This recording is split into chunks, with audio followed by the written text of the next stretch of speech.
اعوذ باللہ من الشیطان الرجیم بسم اللہ الرحمن الرحیم السلام علیکم ورحمۃ اللہ وبرکاتہ۔ خلوص نیت و آداب تلاوت قرآن پاک۔ بخاری مسلم میں حضرت عمر بن خطاب رضی اللہ تعالی عنہ سے روایت ہے کہ رسول اللہ صلی اللہ علیہ وسلم نے فرمایا، ہر عمل نیت پر موقوف ہے اور ہر شخص کو وہی ملے گا جس کی اس نے نیت کی ہے۔ تلاوت کے وقت وضو کے بعد مقام پاک میں روئے قبلہ ہو کر یہ خیال کرتا ہوا تلاوت کرے کہ میں تمام مخلوق کے پیدا کرنے والے کا کلام پڑھ رہا ہوں، جس کے قبضے میں میری جان و اسباب رزق ہے۔ تلاوت کو بسم اللہ الرحمن الرحیم سے شروع کرے، آیت بشارت پر خوش ہوں اور آیت عذاب پر روئیں۔ اگر رونا نہ آئے تو کم از کم رونے جیسا چہرہ بنا لیں اور خود کو غمزدہ صورت میں پیش کریں۔ اگر بے وضو ہو تو غلاف یا کسی کپڑے کے ذریعے قرآن کو ہاتھ لگائیں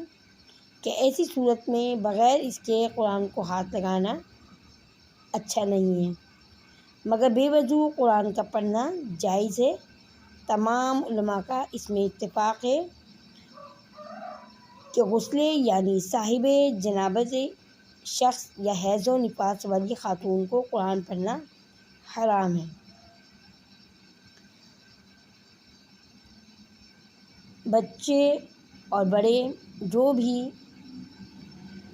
اور میرے تمام لسنر سننے والے جتنے بھی مجھے اس وقت سن رہے ہیں، وہ سب اس بات کو اچھی طرح سمجھیں اور سمجھنے کی کوشش کریں اور اس بات کو یاد رکھیں کہ جب بھی ہم قرآن کو پڑھنے کے لیے بیٹھیں، تلاوت قرآن کرنے کا ہمارا دل کرے اور ہم تلاوت کرنے کے لیے بیٹھیں تو ہماری نیت سب سے پہلے ضروری ہے کہ ہم اس کے لیے نیت کریں، اور تلاوت کرنے بیٹھیں تو قبلہ رو ہو کے بیٹھیں، یعنی قبلے کی طرف منہ کر کے بیٹھیں۔ اور تلاوت کے لیے ہم نے کیا کرنا ہے کہ سب سے پہلے اللہ نے، یعنی اللہ تعالیٰ جو ہمارا مالک ہے، اس کے سامنے ہم یہ اپنے دل کے اندر کہیں کہ یا اللہ، تو ہمارا مالک ہے اور ہماری جان کا مالک ہے، ہماری تمام آل اولاد، ہماری تمام ہر چیز کا مالک ہے، اور ہم یہ تیرے ہی لیے پڑھتے ہیں اور تجھ سے ہی محبت کرتے ہیں۔ اور جب تلاوت قرآن پاک شروع کریں تو سب سے پہلے ہم کو تعوذ تسمیہ پڑھنا ہے، اس کے بعد ہم کو تلاوت قرآن پاک شروع کرنی ہے، ٹھیک ہے۔ اس کے بعد جب بھی کوئی خوشی کی یعنی آیت بشارت، جس میں آیت بشارت یعنی خوشی کی کوئی بات بتائی گئی ہے تو اس پر ہم خوش ہوں، اور آیت عذاب یعنی ایسی کوئی آیت نازل ہوئی ہے جس پر عذاب کے بارے میں، اللہ کا غضب کے بارے میں بتایا گیا ہو، اس پر ہمیں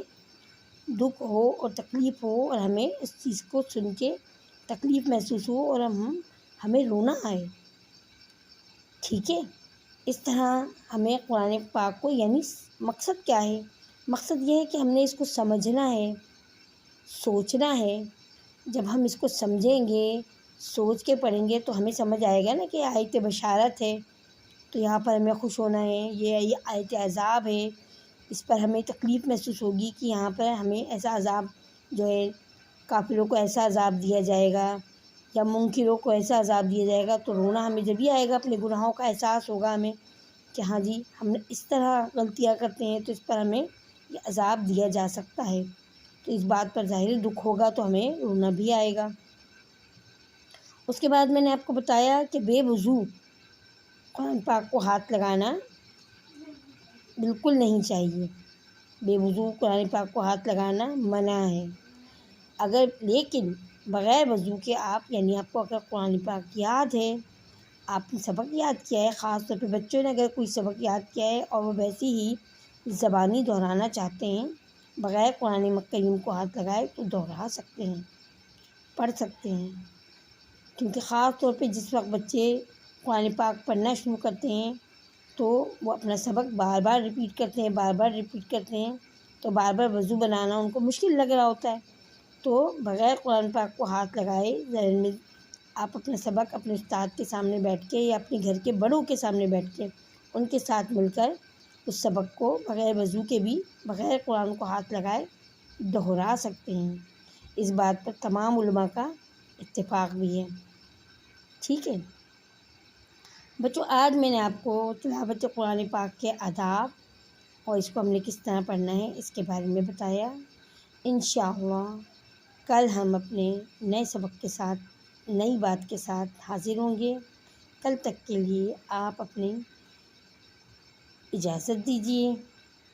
اللہ نگہبان۔